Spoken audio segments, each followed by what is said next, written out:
Good afternoon. Does that work? Oh, good. Good afternoon and welcome to the American University Museum and the Cats and Art Center. Located here at the top of Embassy Row in our nation's capital, right across the street from the headquarters of Homeland Security. About 2 years ago, I presented Ali Schumann with a challenge: create an exhibition drawn from the artist submissions to the Alpha Initiative for Washington Art. So no artists can apply to exhibit in this particular space. Create a show that is at once beautiful, timely, coherent, and provocative. Ali brought in a hired gun, Mike Kitasaka, and that is exactly what this team has given us. This achievement was possible not only because of their excellent educations, both received master's degrees from the American University in art history. What made it possible also was their decision to select great artists who were also a pleasure to work with. As I believe I told Ali and Mike early on, life is too short to do otherwise. I have had the pleasure of working with both Ali and Mike before. I know you're in for a thought-provoking afternoon. Please welcome to the Alpha Initiative, Ali Schumann and Mike Kitasaka.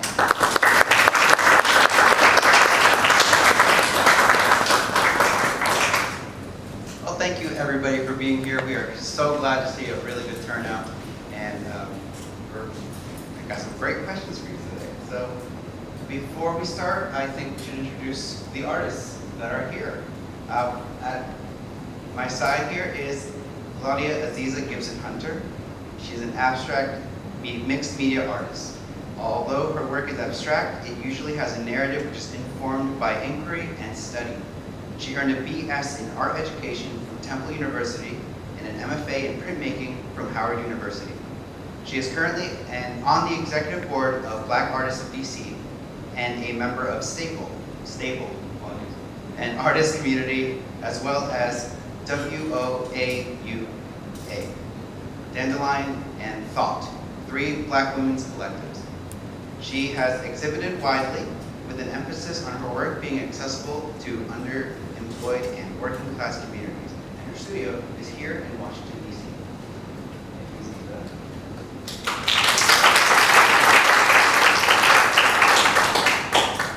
Next we have Helen Zughaib.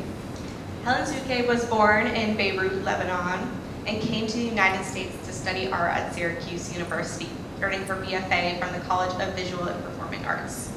Her paintings are included in many public and private collections, including the White House, World Bank, and Library of Congress.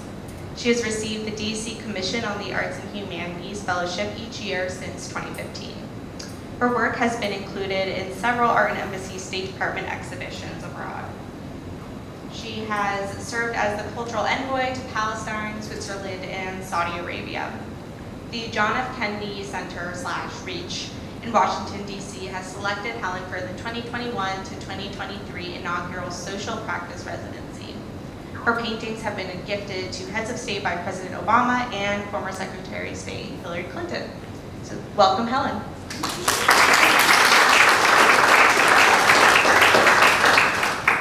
And last but not least is Lenny Campello.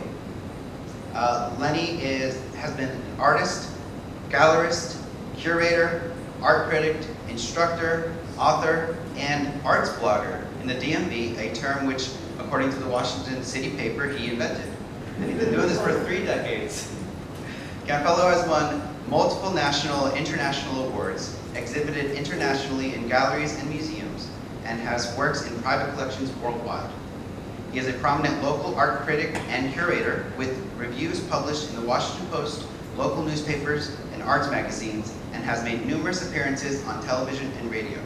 He was named one of DC's most interesting people by the Washington City paper in 2016. That's a pretty cool thing to be called. Born in Cuba, he grew up in Brooklyn, New York, and studied art at the University of Washington School of Art in Seattle. not this Washington, the other Washington. He's the author of 100 Artists of Washington, D.C., published by Schiffer Press in 2011. Welcome, Lenny.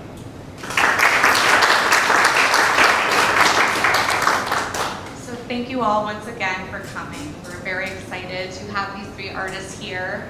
There are 8 artists total in the exhibition, and we really wanted all of them to be up here, but unfortunately it would get a little crowded. But they're all very thoughtful, insightful, inspiring artists. We have Rick Garcia back here, who is another one of the artists in the show. You should definitely check out his work upstairs along with all of the artists here.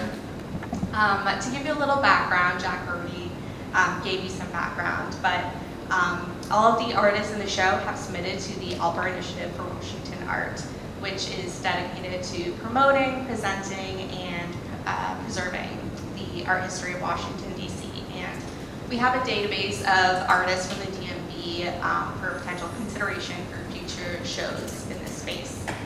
And as I was reviewing these submissions, I was noting some similarities between a group of some of the artists.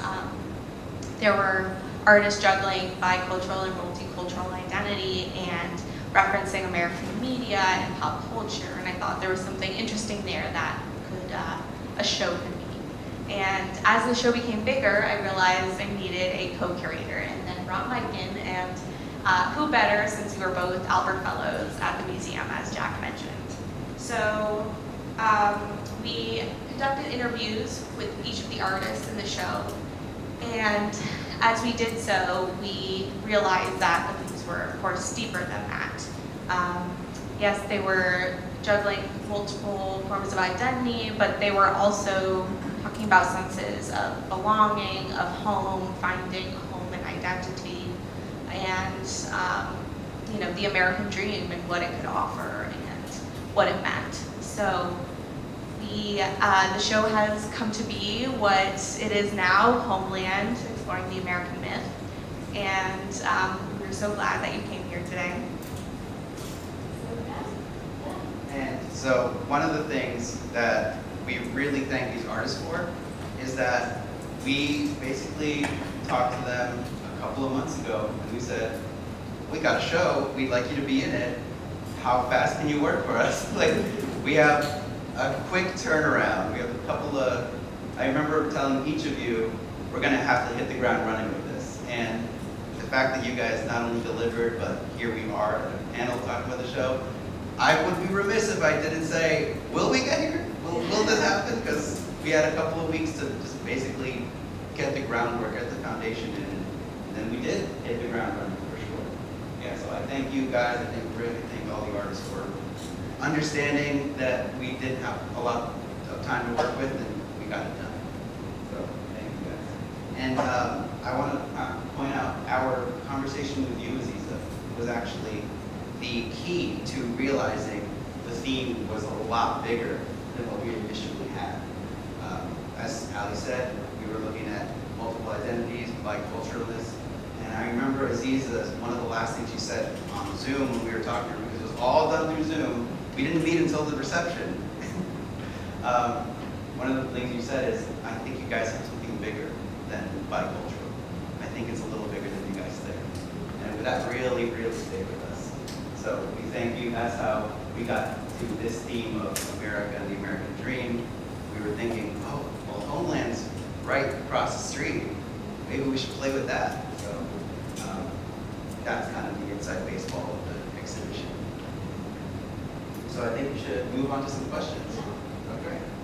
So we have some general questions, and then we're going to get into some specific questions for the artists. So we're going to start with Aziza here.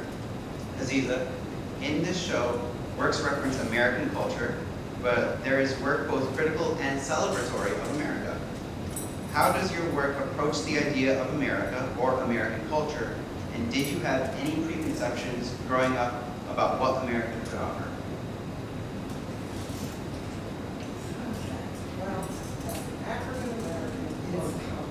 As an African American, it's complicated. My relationship with America is one of being, I would think, feeling a lot like an orphan. Like what? An orphan. It's, you're a part of it, and yet it denies you. And so it's a very complex relationship. There are things about it that you love, the beauty of it. I remember traveling across this country and understanding, this is during the Vietnam War, and understanding what people meant when they said love it or leave it. And yet, at the same time, that the discrimination and the denial of who I am, who my people are, what they brought to this country, the deep-rooted denial is just incredible, and you have to deal with that. And so I think the relationship is very complex. There is love there is care there is a sense sometimes of belonging, and yet at the same time, there is a sense of distancing, discrimination, hatred, and we're seeing it. It's been visceral in the last 4 or 5 years. So it is a very complex relationship. And then, give the microphone on. So for you, I'll repeat the questions for everyone. In this show, works reference American culture, but there is both work critical and celebratory of America. How does your work approach the idea of America and American culture, and did you have any preconceptions growing up about what America could offer? Yeah, I hope you can hear me, and thank you very much to everyone who came today. Barely. You can barely hear me? Speak right into it. Right into it, is that better? Okay. And thank you guys, and wonderful artists. I would say I echo a lot of what you just said as an Arab American, not growing up in this country, but when I came here to study art and try to have a sense of belonging in this country. Always feeling like an outsider, partly because I didn't grow up here, but partly also because of my background, which really came to a head, really, I would say, in my work around the time of 9/11. I would say that for me, that was my moment of really feeling like an outsider and hated, and told that all Arabs should be washed into the sea. I was spit on,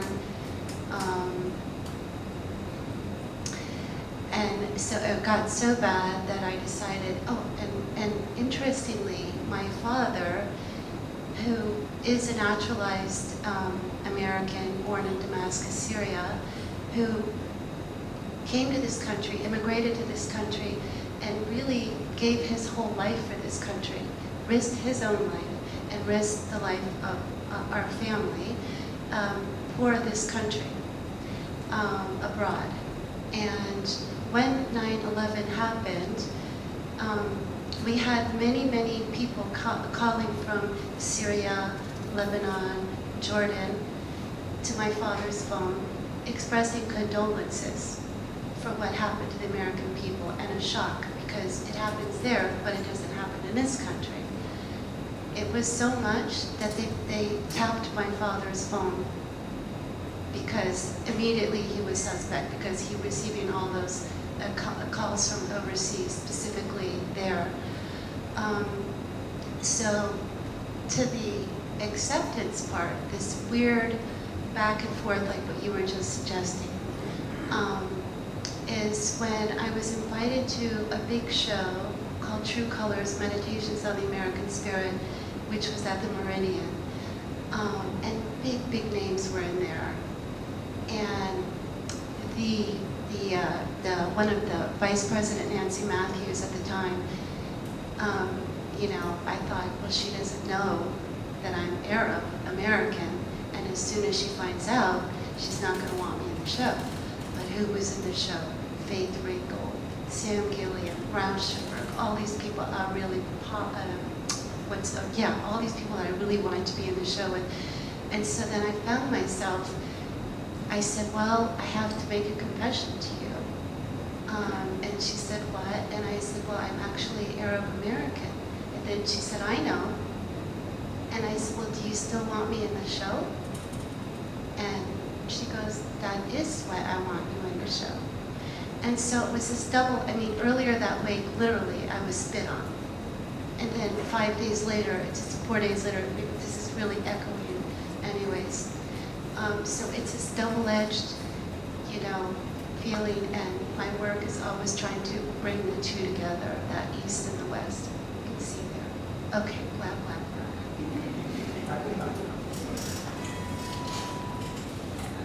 Lenny, same question for you. Sure. In this show, works reference American culture, but there is both critical and celebratory work of America. How does your work approach the idea of America or American culture, and did you have any preconceptions growing up about what America could offer? Thank you. Okay, I think everybody can hear that because it's pretty loud. So, I was born in Santiago de Cuba, which is the capital of the eastern part of Cuba, but I grew up in Guantanamo, which is fairly famous because that's where the American base is. So Guantanamo of all Cuban cities probably has other than Havana perhaps, had the closest relationship to the United States. There were hundreds, if not thousands, of American families that lived in the city, that married Cuban people and had lived there and all that. So we kind of knew a lot about the United States and all that. I grew up in a high school. You guys talk about multiculturalism. My mother's mother came from the Canary Island. Her father was brought to Cuba by a French engineer who was designing sewage systems for Guantanamo as a baby. My father's father was born in a village in Galicia, Spain, which never had more than 700 people ever in its history, so it's a good thing he left, DNA-wise. And his wife came from Lugo, Spain, which is also in Galicia. Between them, they spoke their language, which is called Gallego, which is a Celtic language, because Galicia is one of the Celtic nations. My grandmother, when she got mad, she spoke in Sicilian, which she made very clear is not Italian, because she was Sicilian, not Italian. And my other poor grandparent, my other poor, I just gave you the wrong thing about my grandfather. He was the one that was Sicilian. My grandmother that was born on the Canary Island would always remind people that part of the language is to whistle. So there was a lot of whistling in the house when she wanted attention. Okay, so that's the multiculturalism part, right? I arrived in the United States when I was about 10 years old, part of the historic Cuban exile caused by the betrayal of the Cuban Revolution. And I say betrayal because my father was in the Cuban Revolution. There's a piece of Che Guevara in there. I have a photo in my house that I don't have it out, but of Che Guevara, my dad and I, and I'm a child, and Guevara's holding me because my father was in the Guevara column. After the revolution, my father, who was not a communist, refused to, he won an election in 1959 and was elected Secretary General of the Cuban Sugar Workers Union, which is the largest union on the island, which until then had been run by communists. When the revolution turned communist, he refused to join the party, and he spent 2 years in a concentration camp. Amnesty International got us out of Cuba, and we arrived in Brooklyn, New York, when I was 10 years old. I have experienced nothing but positive welcoming as an American of Cuban ancestry since I was a child. We arrived in an Italian neighborhood, and in a neighborhood called East New York in Brooklyn. There was a church, a Catholic school, and a giant convent right across the street from our brownstone. So there was very little we could get away in there because the nuns would always be patrolling the neighborhood. And of course, everybody went to Catholic school and all that. I enlisted in the Navy when I was 17 years old. I was commissioned when I was 25, and I retired from the Navy, sweet, when I was 37. So ready for my second career. In that interim, I was assigned and lived in multiple places. I spent years living in Spain, in Scotland, in Turkey, in Israel, in Mombasa, Kenya. and in Italy. And the one thing that all those countries shared in common was, at least it was expressed to me, it was a deep admiration for Americans and for the United States.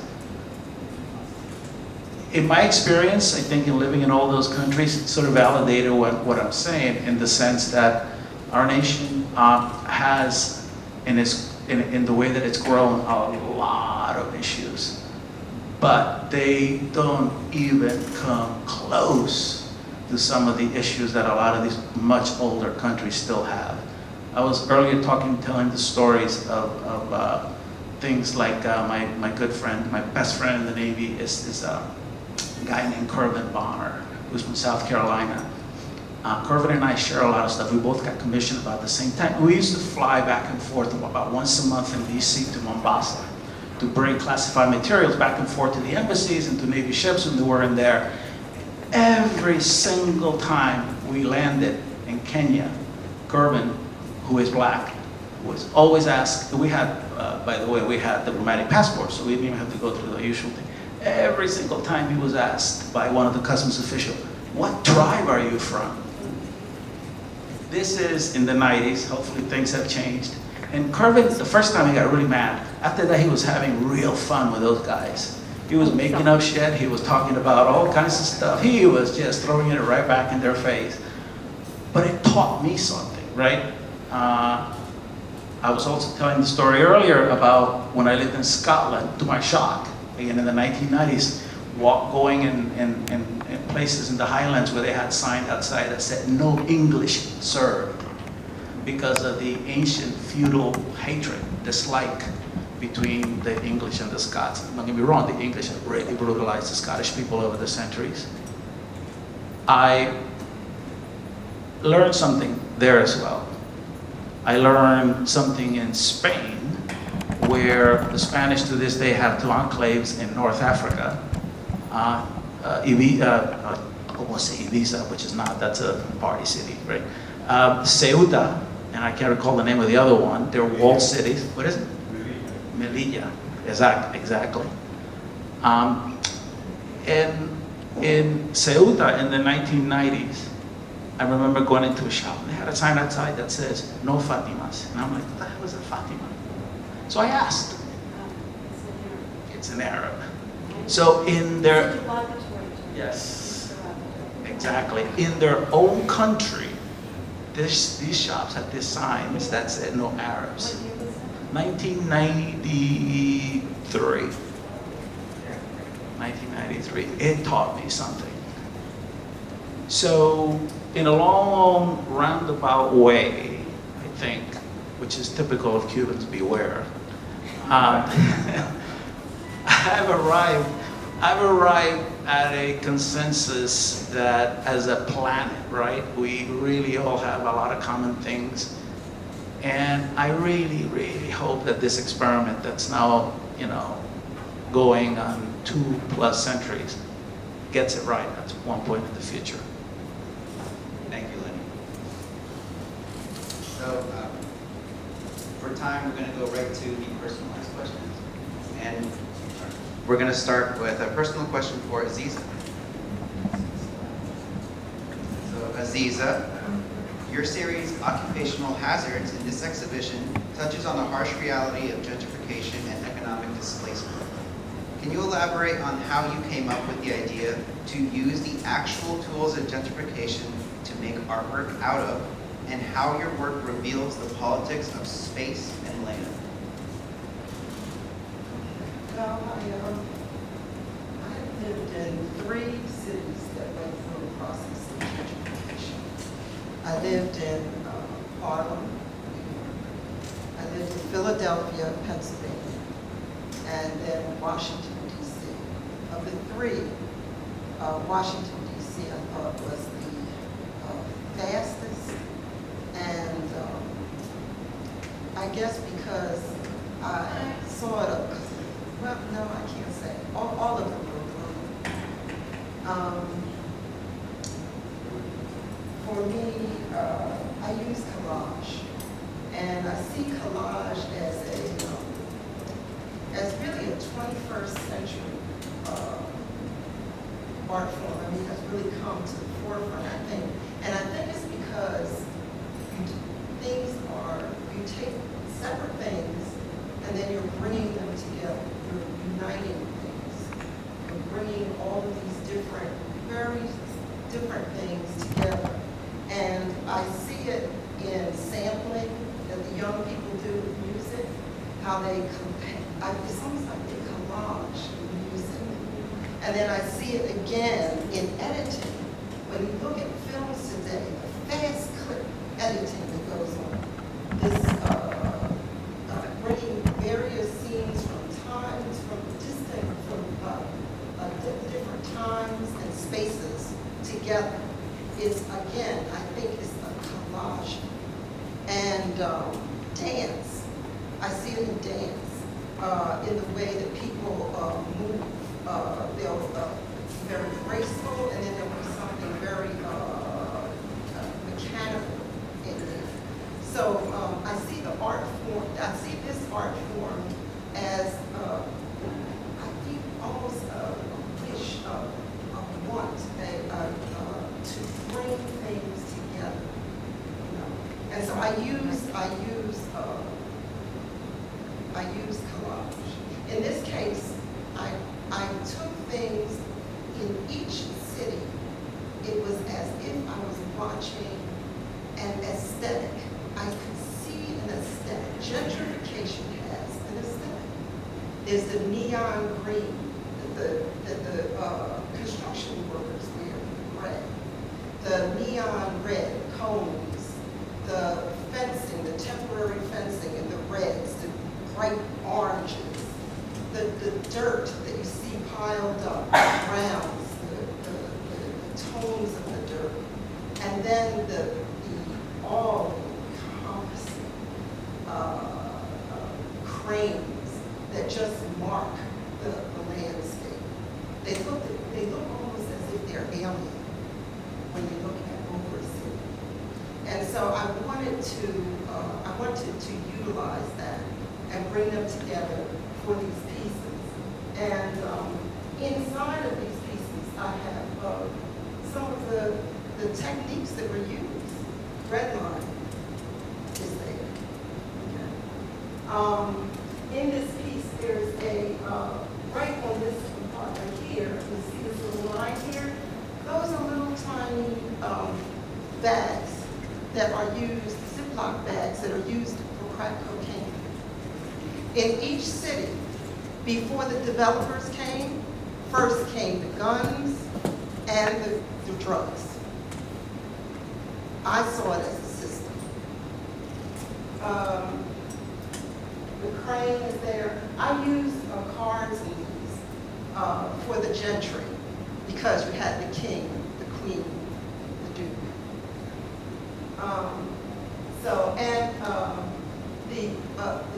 You see it everywhere.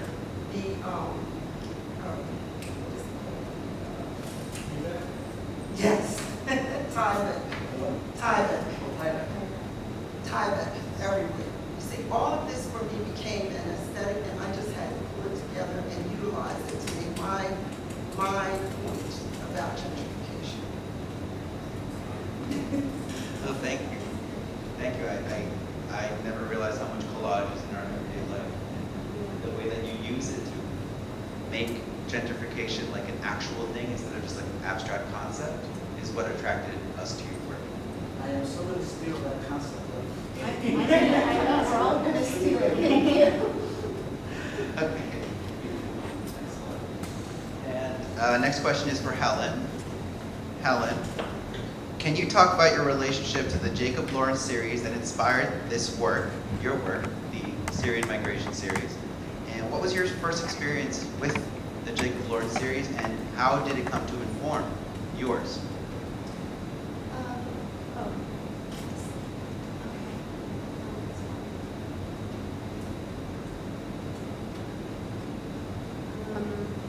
Okay, so I first became aware of Jacob Lawrence when I came to Washington, and I didn't know of him in school.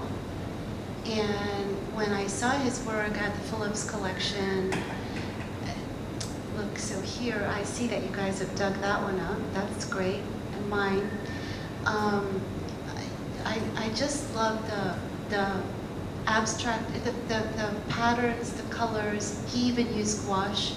We're talking about mediums, which is a paint that I love because I can control it, because I feel like life is out of control. And so that's the best way that I can sort of make things happen. And this bringing the East and West, these pieces together, like you were mentioning as well. But I actually got to meet Jacob Lawrence when he had the retrospective, and not long after that he died. But I brought my dad, and he was sitting on the red velvet couch, and honestly, I was trying to think of something smart to say, you know, how much his work meant to me. And this is before this series, obviously. And when it got my turn to say hello, and he didn't stand, he just sat like a king on the couch, you know, in the old part of the Phillips. And so I just put my hand out and I started to cry. And much later, I was invited for a panel at the Phillips, and I had written like a talk back, and I had written him a love letter. And I told him that I tried not to wash my hand for a really long time, that I would have married him, but he already had a wife, and that I loved him. And but I also told him how much, after really researching his work, how it impacted my own, and his narrative, and his 60 panels that he painted in 1940 and 1941 of the Great Migration. How he painted and wrote about so succinctly. You know, it's hard to write very succinctly. All he would have to do is say, there were many lynchings here. I echoed that too in my timeline, trying to record what was going on as a result of the failed revolutions and the protests resulting from the Arab Spring into the Syrian war. 13 million people forced to leave. And all I could think about was his migration series. And it was a different kind of war they were leaving. Of course, Jim Crow, segregation, etc., drought. And so I started drawing parallels, including in the paintings, as a sort of timeline of how the Syrian war began. That first painting there, it began in a suburb of Damascus, Dara. And, you know, it hadn't spread yet, but it was, of course, Tunisia, Egypt, slowly moving.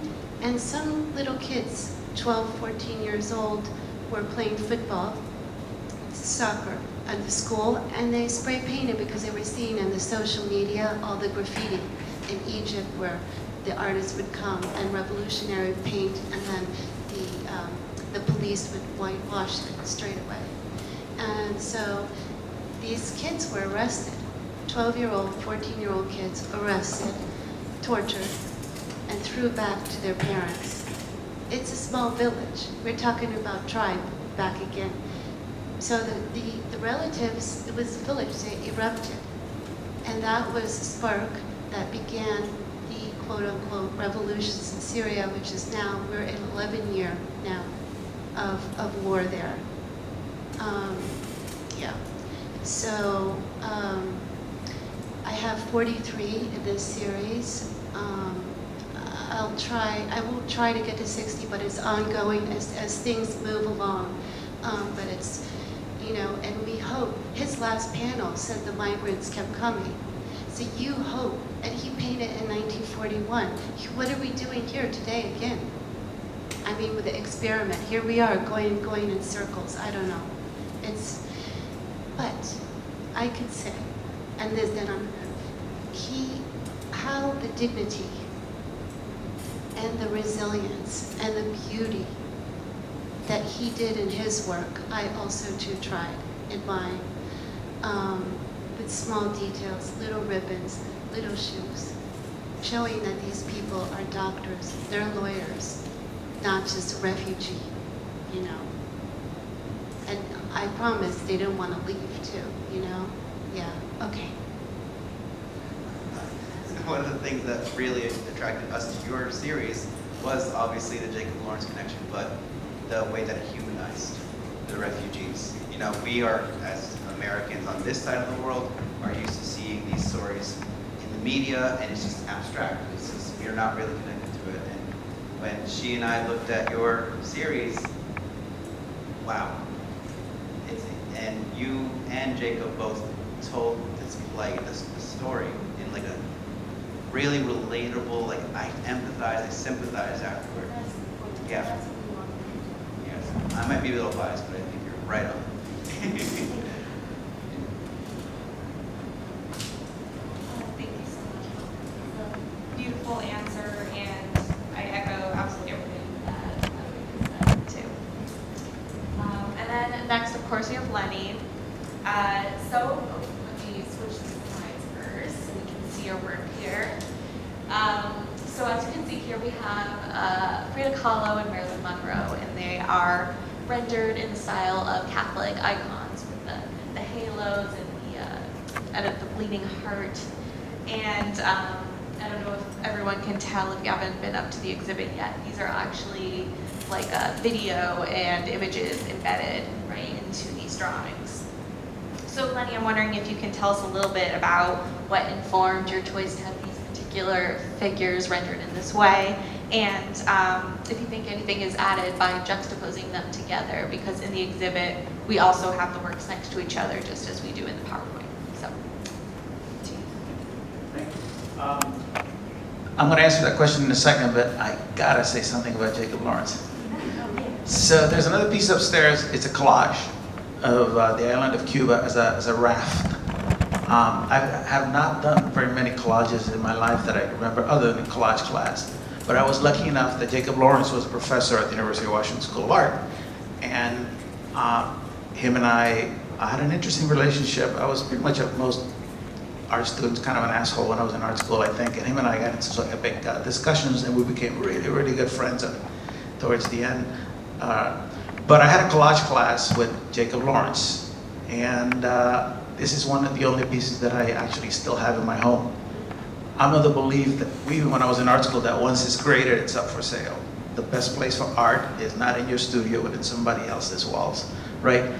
So it's a gigantic collage of Frida Kahlo done in black and white using like art news and magazines of the period. It was done in 1979, maybe in 1980, and Jacob was a professor of the class. During the critique at the end of the work was done, he made the observation that it looked really good, but really he didn't like the fact that it was all monotone black and white and it should have something red. And I got so mad that we're in the studio that there was cans with paint, and I took a brush and threw it at the painting and got red on it. Mr. Lawrence, Jacob Lawrence, who is, other than Kojo Namdi, the calmest person I ever met in my life, looked at it and he goes, yeah, but now it's a painting, so.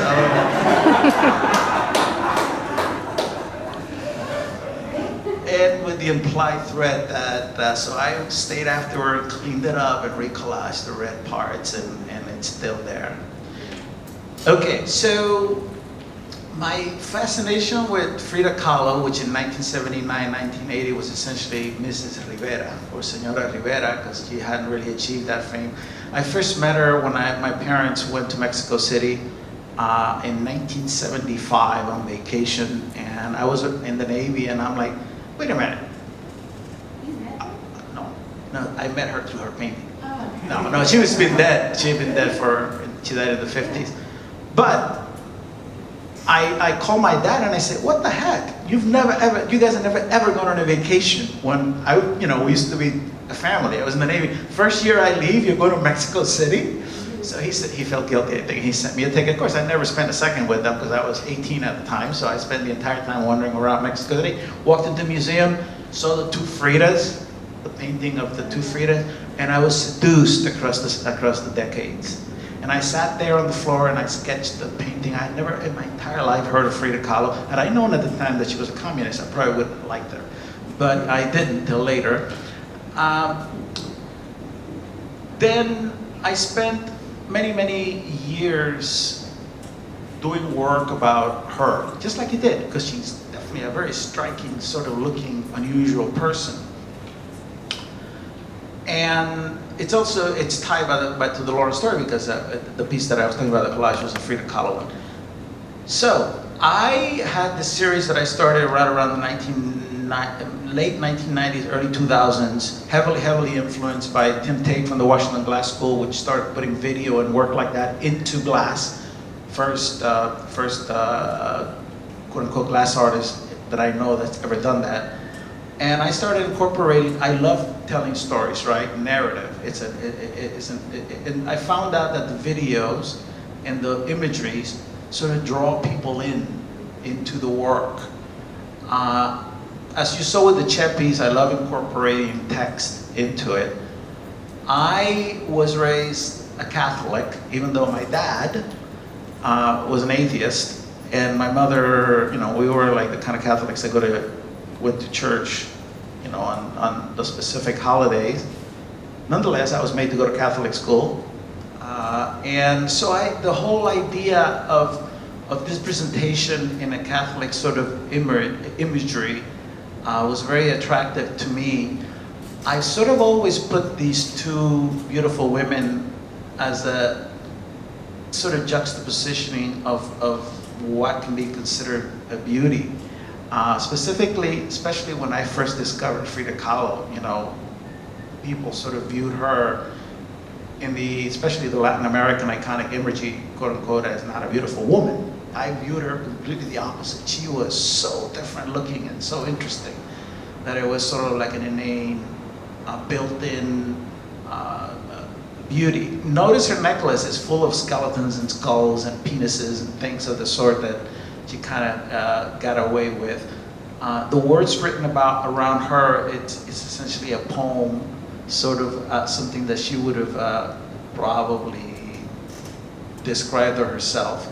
Marilyn, it was more of the sort of the idyllic sort of viewing of blonde women in the 40s and 50s, all these white, almost platinum blondes that ruled Hollywood for so many years. And then, from what little I know, such a sad sort of ending in life that she kind of really, truly held. So, Ave Marilinas, from Ave Maria. And then if you look at all the images that pop up, I've tried to, those are appropriated, of course. I try to capture both the happy sort of Marilyn that I think she kind of forced. You can even, I think, I try to catch her in the narrative portion of the visual part, almost like that forced smile. These two women, interestingly enough, and I'm almost done, in 2022 have come across to me in a different way. So there's a very, very, very, very talented Cuban actress named Ana de Armas, who is currently playing Marilyn in a movie called Blondie, which is a biopic about Marilyn Monroe. I found her interesting that Ana de Armas, a Cuban-born actress, she left from Cuba a long time ago in her 20s and moved to Spain and now is in the United States and is the latest Hollywood thing, is playing Marilyn. And the reason I say that is because to me, part of it is a little bit ironic. I kind of want to see what would have happened the other way around. I'm very much not I'm kind of like an anti-woke sort of personality, just to be, my son says, just to be against something. One of my favorite saying is, whatever it is, I'm against it. That's from borrowed from Mel Brooks, by the way. So, I remember the story when the movie about Frida was made around 1999 or so, 2000. Amazing. If you haven't seen that movie, you're missing one of the great films about artists of all time, right? Salma Hayek played Frida. When that's right. That you hit the point of my story. So, when they were casting for Frida, Madonna wanted to play Frida because Madonna was really the powder keg that ignited the interest in Frida, because she started expressing and buying Frida Kahlo's the late 1980s, right? Before anybody else. She got a lot of heck for playing Evita, and then she wanted to play Frida, and sort of the Mexican-American lobby in the United States, not Mexicans in Mexico, was very anti that, because they said, no, we think a Hispanic actress should play Frida. Then Jennifer Lopez was going to play Frida. And they went, oh, no. We didn't mean a Hispanic actress. We meant a Mexican actress. Can you imagine what a disaster that would have been? The salsa, Jenny from the Bronx playing Frida. So then Selma Hayek, who was born in Mexico, played Frida. And a great irony of how it should really be the actor or the actress that's best qualified to play it, rather than has to be a Mexican or a Nicaraguan or whatever. Selma Hayek was born in Mexico of Lebanese ancestry. Frida Kahlo must be in heaven or hell laughing her ass off, because Frida herself, her father was Austrian, right? So you see the cocktail of things that sort of influence all of this. I hope I didn't answer your question in any way, manner, or form, but still.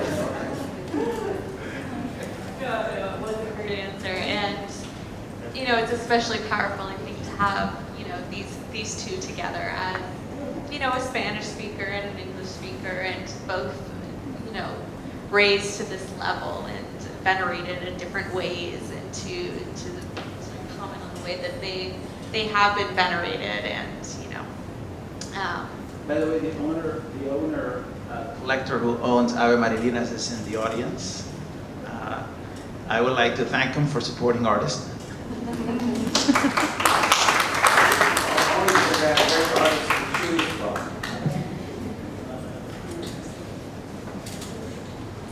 And so we're going to go back to Aziza for this question.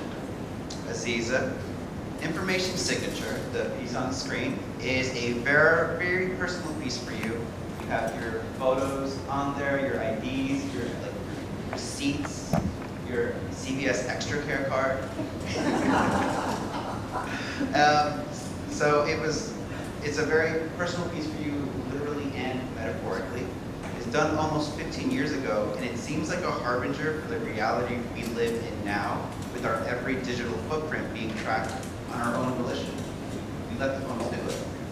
Can you speak on the factors that informed this work at the time you were making it, and how you seem to be so spot on about now, the future? It was the Patriot Act. That makes sense. Passing of the Patriot Act, I just found it to be stunning.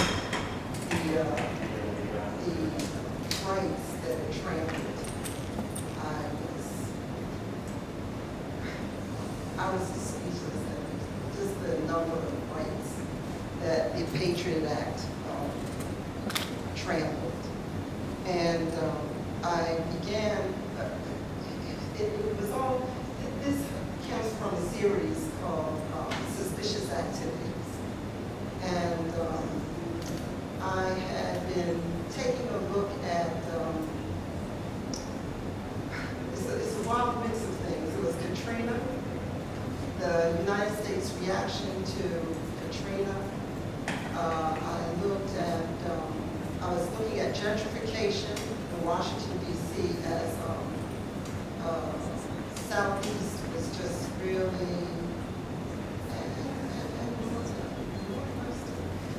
D.C. was being occupied, and I was looking at the Iraq War and the occupation of Iraq. And for me, I saw their parallels between them. In this particular piece, I was looking at the different domestic and international organizations that collected intelligence, and there are quite a few of them. And during this time, the librarians were really up in arms because the books, the United States government was interested in what books people were reading. And the librarians, I felt so, I felt that they were so, there was an integrity there, and that they stood up and really fought against the government collecting information about the books that people were reading. So all of these things I'm putting together, and I'm looking at a trajectory for the country. And this the 3 dots, 3 dashes, 3 dots, that's SOS. That's in Morse code, because I just felt as if we were going down a very, very dangerous path. And the collection of information from all of these purchases and that type of thing, and then them feeding into corporations, and then the cozy kind of relationship between the corporations and government. It's powerful. And I think today we really feel it, because this was 2007, 2008. We're feeling it. No, I agree. When you and I were talking at the reception, we were talking about this question, and then I brought up the point of like, my generation seems to be okay with our liberties being a little bit trampled as long as like we can get it now. We can like get the thing in 2 days, or get that instant gratification, like that Instagram post or something. So it is. That's what attracted me to this work. Thank you. Beware. Yeah, beware. Thank you, Aziza. And back to Helen. Helen, your other work in this exhibition, besides the Syrian migration, has been heavily informed by pop art, mainly through subverting pop art tropes. How did you come to realize the gaps that pop art overlooked, and can you address how your work fills those gaps? Yeah. So it's interesting, your last piece was 2008. And of course, we invaded Iraq. That's where my brother was born. Oh, I'm so sorry. And I was very little when we lived there. In fact, this government wanted Saddam Hussein in power, and so there was a coup. Anyhow, so I was marching in those demonstrations. There were quite a few of them. The irony is my husband's a police officer, so he was on the other side. Anyways, I at the Beholder painted that here again is this attempt of mine to bring actually the East and the West together. I feel it very viscerally and so Lenny is talking about iconic blondes. Who more iconic than Lichtenstein as a Western artist? I at the Beholder. This is part of a series I did called Changing Perceptions on the anti-Arab, anti-Muslim pervasiveness in the media. And so I thought, well, I'll use the abaya. After we went into Afghanistan, after 9/11, everyone called it burqa, but in the Arab world, it's called abaya. So I'm almost using the abaya as a pop motif, if you will, because it became a recurring image in my work, and I use it in many different ways. But here, of course, it's almost self-explanatory. There is definitely irony in this painting. These are all gouache. Share a Coke with Yasser was done for a show called Implicit Bias. Yeah, you were in that too. And, talking about your CVS card, I didn't get the extra care card, but I would go down and get my Cokes from there, and the Coca-Cola began a campaign, Share a Coke with, and I would just take it. I liked it. If I didn't like a person, the name is Joan, I wouldn't take it or what have you. But then one day, I was thinking about those names. Well, I didn't see any Arab names. I didn't see any Russian names. I didn't see any other people named. There were Mary, Karen, John, Michael, you know. And so then here I was invited. Then I thought, what about implicit bias here? You know, and Coca-Cola, which was banned where I grew up. We weren't permitted to have, it was not entered to the country. The Arab League put a ban on Coca-Cola. So we always wanted it because we couldn't have it. And so anyways, and Coca-Cola, what a symbol of patriotism, of capitalism, of kind of, yeah, this all-powerful symbol. And then the idea of this implicit bias that we go ahead and act a certain way, just because we have preconceived notions of what, you know, we're making judgments all along. I mean, I'm guilty of that too, as well. But here again, trying to flip it around there. Tariq is a series of my Mashrabiyya series. For those of you who don't know what Mashrabiyya is, it's beautiful carved wooden screens, primarily in the Arab world, Turkey, Persia, and they facilitate the air circulation, but they also shield the inhabitants of, especially women, from the street, shabab, right? The people, the men down who don't want to see up there. So as a grown-up, finally going back to Lebanon after 35 years after evacuation from the civil war, I hadn't gone back home for 35 years. I go back with grown-up eyes, and I see these beautiful Mashrabiyas. And I came back, and I needed something. I had to use them. And this irony again of what's hidden. And again, using Liechtenstein as my vehicle and imagining scenarios and being a little ironic here as well. Tariq in Arabic means someone who knocks at the door. And calling at nighttime, knocking on the door to be let in. And because he is arriving at nighttime, is better than in the heat of the day for the house that's going to receive him. So it comes from taraka, which is mean to knock. And so I selected that name and the name Ramzi as sort of two names that you cannot really put a religion to. No Muslim, no Christian necessarily used all the time. Yeah. So I don't know. I feel like I didn't answer the question.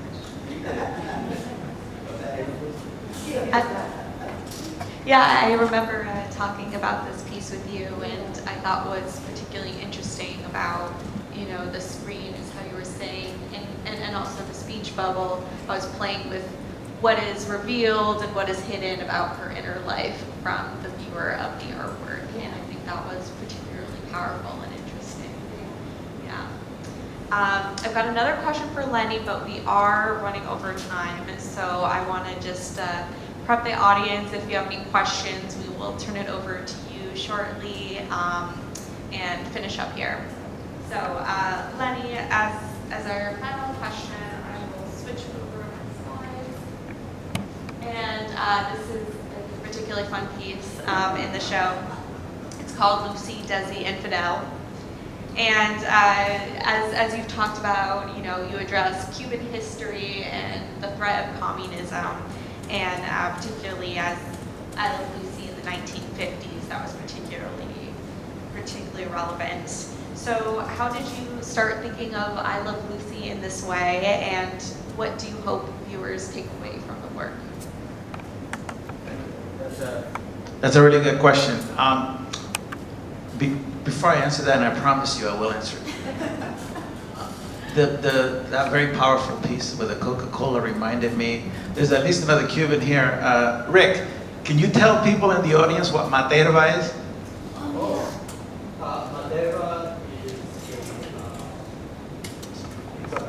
a drink derived from a grass, and it's mat grass, and it's pound, but commercially it's manufactured slightly different, and it tastes kind of Mountain Dewy light.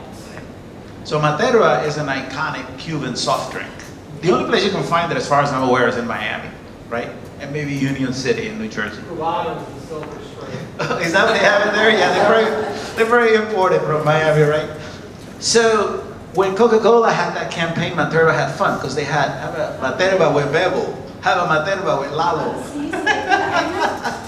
They took Cuban nicknames, Bebo, Lalo, and they did the same, but they actually had it in the cans. I thought it was funnier than hell because it was very clever on their part. Okay, Desi, Lucy, and Fidel.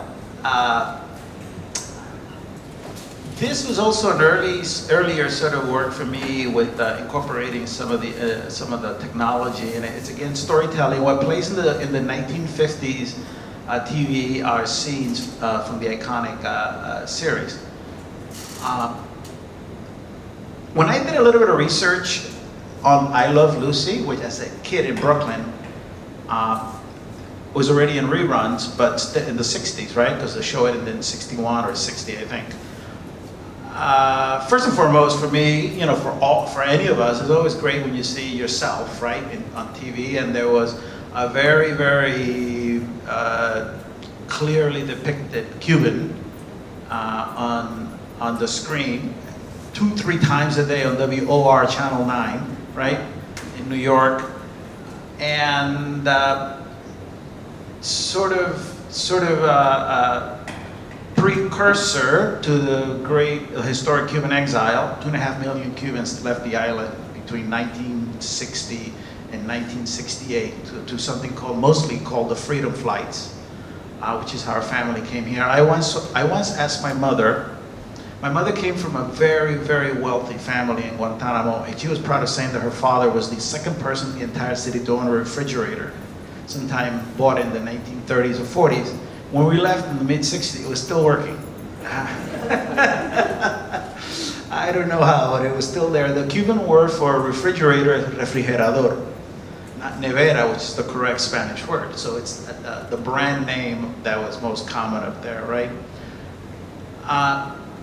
So the Greeks have a word called meander, which is what I'm doing right now, is that the little thing that goes like this on top of buildings is the only thing I remember from architecture class, is meander. Oh, that's what I do. So Desi Arnaz his family came from Santiago de Cuba, which is the capital of the eastern province of Cuba, the largest province of Cuba, and probably the most ethnically diverse. Guantanamo was mostly settled by the French, which had left Haiti after the revolution. There's also, like I said, a lot of Americans there. So Desi the Arnaz family was a known entity throughout Cuba. My mother and her family, you know, dallied with them. Guantanamo and Santiago were fairly closed. So they weren't family friends, but they were people that were known. So I had never in my entire life, when I was a child in Cuba, even heard of I Love Lucy. So again, that was sort of a surprise. So to me, every single rerun was a new episode, right? And it cost a lot of fun. I think in rewriting of history, they really rewritten that to present it in more focused eyes these days. So when Being the Ricardos came out, first of all, they showed me that we can all be hypocrites, because the first thing that I blew up with is, really? You're gonna have a Spaniard play a Cuban? Because there's this thing, you know how I told you about the Scots and the English? Well, there's this thing between the Cubans and the Spanish, the same thing, right? Maybe not as virulent, but I think most Santiagueros, people from Santiago, would puke if they thought that there would be a Spaniard playing a Santiaguero. And I was wrong, because Bardem did a great job, right? By the way, I also had the same reaction to what's her name, playing Lucy, and she also did a really good job, right? So the piece to me, see, I'm getting to the question. So after speaking for like 9 minutes. So the piece was a juxtaposition, historical juxtaposition in 2012, which funny enough, the movie did, because according to the movie, Desi came to the United States as a result of the Cuban Revolution. He didn't. Desi came to the United States as a result of the Batista takeover in the late 1930s, 20 years before the Cuban Revolution. He came as a child to Miami and were raised in Miami, interestingly enough, because the Cuban Revolution was to overthrow Batista later on in the years. So it's that juxtapositioning of a young Fidel Castro sort of stealing Lucy from them, and that the seed that birthed that was the horror that we sort of Cubans experienced when we came to the United States and found that there were a lot of people in this country that saw the brutalities that were going on that island through these rose-colored lenses, where driven by Hollywood, whatever the press, they tended to view what was going on in that island from anything other than reality. So there is, to me, Castro stealing the reality of American Hollywood, represented by Lucy McGillicuddy, and the shock of the Cuban Desi in seeing this. Thank you. It's a particularly fun piece, and especially with the TV, as you can see, once again, multimedia. So is it video or just images that are scrolled? It's actually a PowerPoint. Oh, yeah. Well, the images. But it scroll. plays, yeah, it scrolls. Right. Thank you all to our panelists. They have such wonderful, thoughtful answers. And now I'd like to open it up to the audience. Does anyone have a question for? Okay, great. I think I'll bring you the microphone. I have a technical question. The gentleman below. Can you talk about, sorry, can you shed some light on how you embed the IT aspects into your paintings? Good question. 10, 12, 15 years ago, it was really, really difficult and expensive. Technology, now every 6 months it doubles, right? And so now you can buy those screens that are essentially as thin as a piece of paper, right? I still kind of prefer to go to, so what I essentially do is I buy the electronics that show videos, movies, images, and then I disassemble it to eliminate the bulkiness of it. And then it's attached to the artwork. I've been doing this now for maybe 20 years, and last week I discovered something that I should have done from the very beginning. This is the art of discovery, being an artist. So I would do the drawing, I would do all the artwork and all that, and then came this moment of truth where I had to cut the window, right? Where if it doesn't work, you just ruined everything. And then last week I thought, why didn't I cut the window first? Then do all the work. That way, in case I make a mistake, who cares, right? It took me 20 years to figure that process out. And I have, believe it or not, ruined it. The next question that usually collectors ask, hey, what happens when this thing dies, right? The electronics. It's the same question they should be asking, who's the artist that did all the tubes? Yes. So, and that question gets asked, and I know that museums buy those tubes and store them because I don't even know if they make them anymore. So I usually tell people that I have a one-time replacement. So far, to my surprise, in the last 20 or so years, maybe 3 or 4 pieces have failed. The biggest one I ever did, which was for a cruise liner, and was shipped packed and shipped to Sweden, which is where they were building this. I'm sure they paid 10 times more for the shipping than they paid me. So I should have asked more money. Giant letters, it said, I had a converter because I knew that I've been in the Navy, I know what kind of electricity runs on European ships. I said, do not plug directly into the wall, use this down converter. First thing they did was plug it into the wall and blew it up. So, I fixed it for them. I didn't do it for free though, because I'd seen how much money they had spent on shipping it. Hopefully that answers your question. And it, by the way, is attached to the back, using double stick conservation, very, very thin tape. And then I also tape it around the box, so it's not going anywhere. Next question.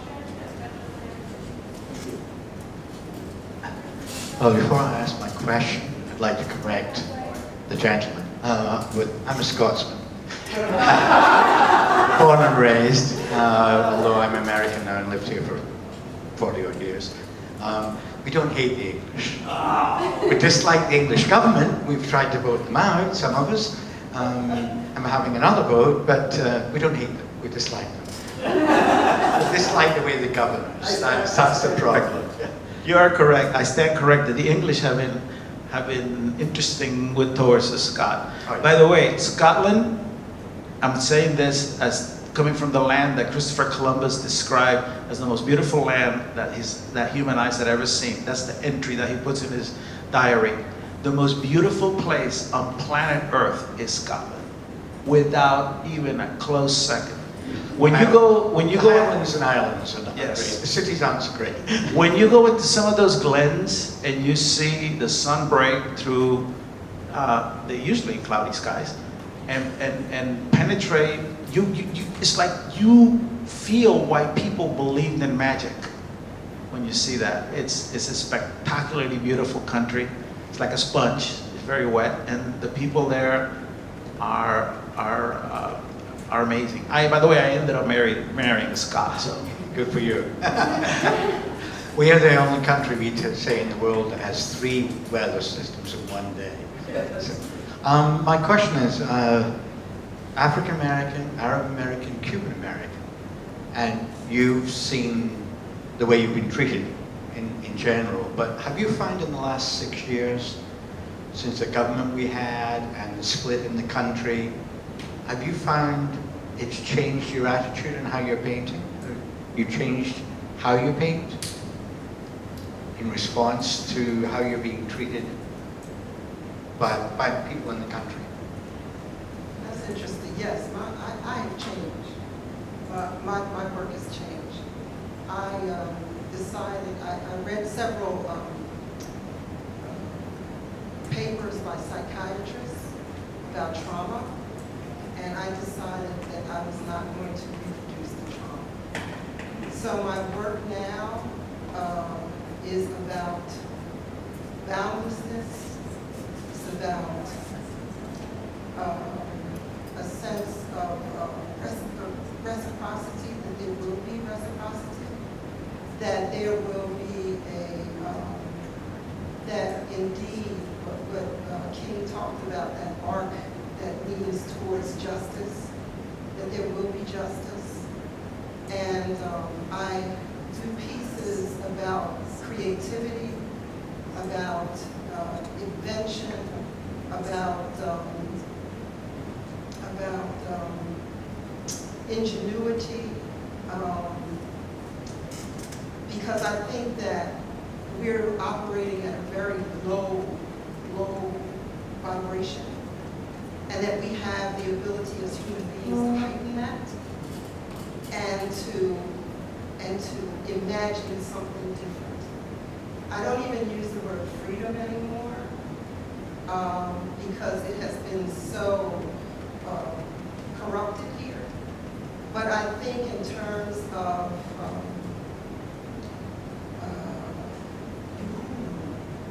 that's good. Charles White he was my teacher at one point, and he talked about uhuru. And uhuru is something like, it is that concept that we, the concept that we, to be. be able to, you know, to reach that for all people to be. And I'm still making a political statement, but instead of documenting it or commenting on it, I am still commenting on it, but I'm commenting on it in a way to help us to hopefully push the audience to think in terms of who can we be.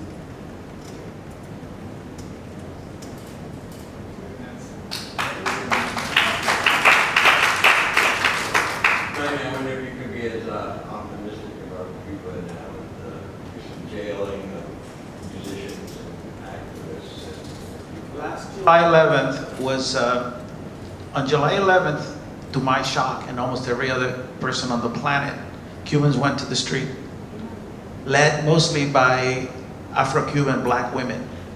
It eventually enveloped the entire island. As of the last count, 790 people have been arrested. Something like a couple of hundred of them have been brought back to their homes drowned. And they've all been told, their parents have been, mothers and fathers have been told that their son or daughter, some as young as 13 years old, had drowned while trying to escape and swim to the United States, right? So this is the first year anniversary, and protests are going back and going into the island. The communist government, the Castro's Workers' Paradise, discovered last year that the internet, which for the first time sort of had been allowed. So the first thing they did a few days before July 11th was to completely cut off the internet. So the news and I would dare say is not as widespread as it was last year, which I think surprised the world. But the repressive machine is very, very good on that island. You know, it's interesting. Just like I learned what Fatima meant back there. So one thing the government does is when they have police and when they have the repression machine in town A, all the policemen and all the people that are enforcing the law come from a completely different part of the island. Because they know that way they will not go, and you know what, to their neighbors, right? And you know what the Cuban slang for those people are? Palestinos. Yeah. Yeah, I learned that last year. I had no idea why they were out in the street yelling, Palestinos, Palestinos. And then I asked someone, and they said, oh, it's a takeoff on, you know, they're not from, because they're Palestinians have been spread all around the Middle East, right? Yeah, so, but yeah, no, it's a brutal, repressive. By the way, what started, and I'll get off the mic, it started in a place called San Antonio de los Baños that used to be a Soviet base back in the Soviet Union days. And it's a beautiful beachside town in about an hour from Havana. Most tourists, when they go to Cuba, they go to Havana and that's it, right? That's kind of like the place. So there were hotels being built in San Antonio de los Baños. The Ministry of Defense, the armed forces own the tourist industry in Cuba. All of the money from tourism goes to the generals and the people in there. So they were building all these hotels. Italian, Canadian, and Spanish owned mostly, and some Argentinian. So Cuba was the second to the last country in the world to outlaw slavery. So the bloody footprint of slavery has been always very prevalent in Cuban society. Cuba was the only Latin American country that was segregated. One of the reasons that Americans liked it so much, right? And moved there in droves and all that.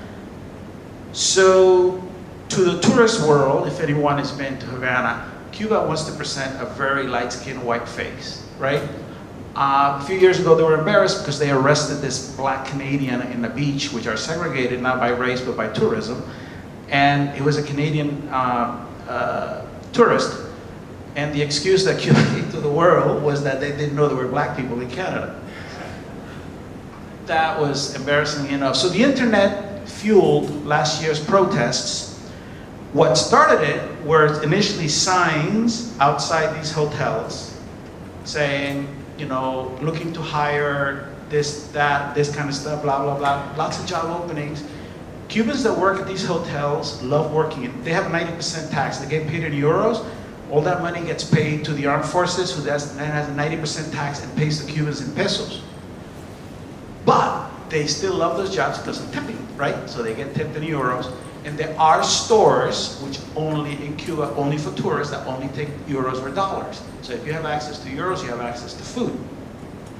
So when they started building these stores in San Antonio de los Baños, the local went crazy because they saw these fancy stores full of stuff.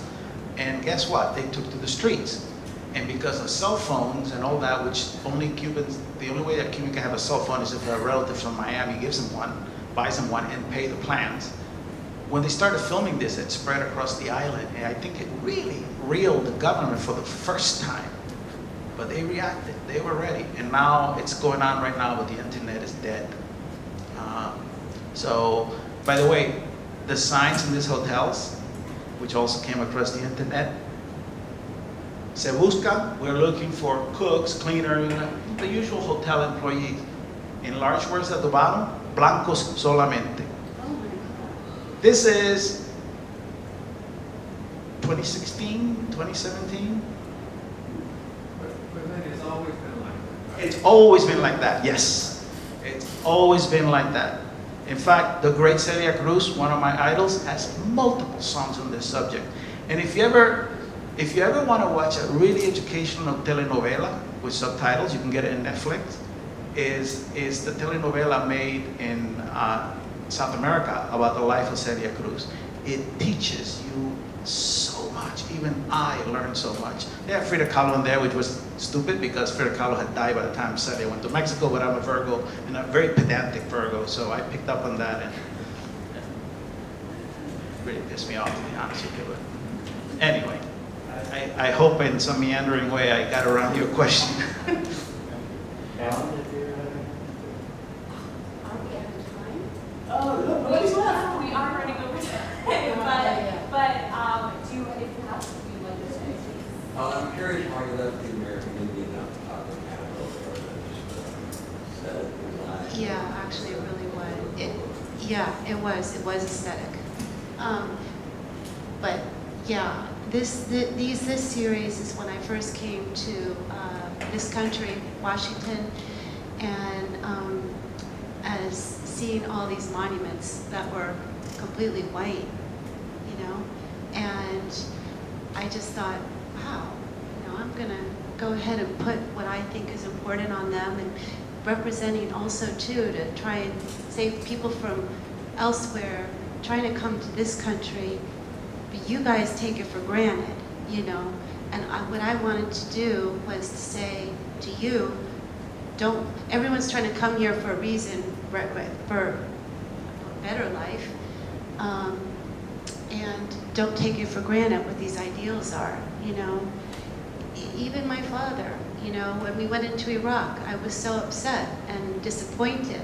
And my father, as a Syrian, kept trying to say to me, don't look at the administration.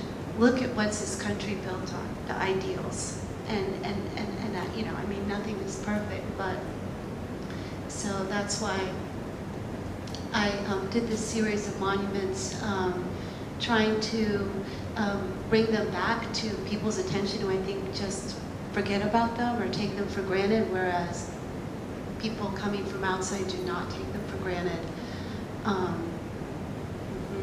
But that's not even answering your question too. I feel a little less hopeful than you do. I love what you said.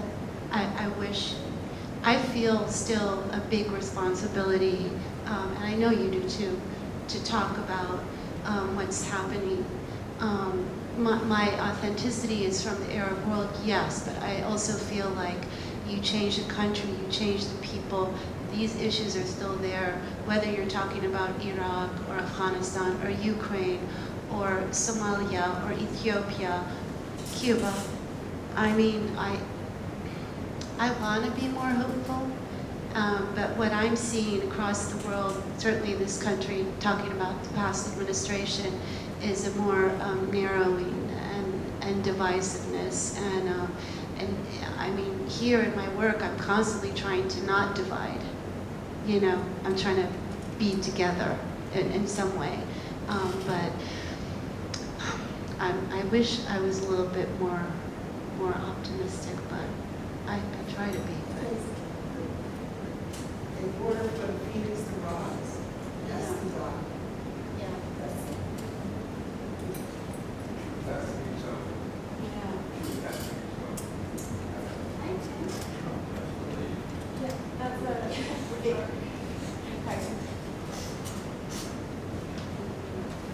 Thank you, all of you, beautiful answers. And unfortunately, we have run out of time, but I want to make sure that we thank Jack for giving us an introduction and this platform to do this show. I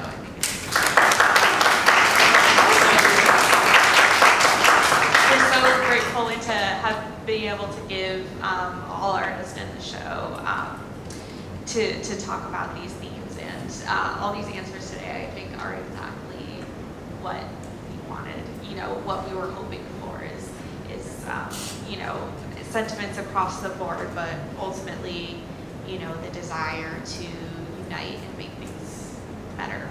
And May I ask about the one final question, because the basket is the conflict being involved. Claudia, would you speak to the provenance of your nickname, Aziza, since it's an Arabic word? My son went to an Afrocentric school. No, my son went to an Afrocentric school. All my children have African parents. And he came home and he sat on a chair and he looked at me and he says, Mom, you know, we have this African name, but you have this name, Claudia. We've got to do something about it. So, I have looked at names and I have decided that you should have the name Aziza. I said, well, what does that name mean? He said, precious. And I had to use it. Thank you, everybody. Thanks so much. If you haven't seen the exhibit, please go check it out upstairs, and we would love to hear from you. Thank you, guys. Thank you.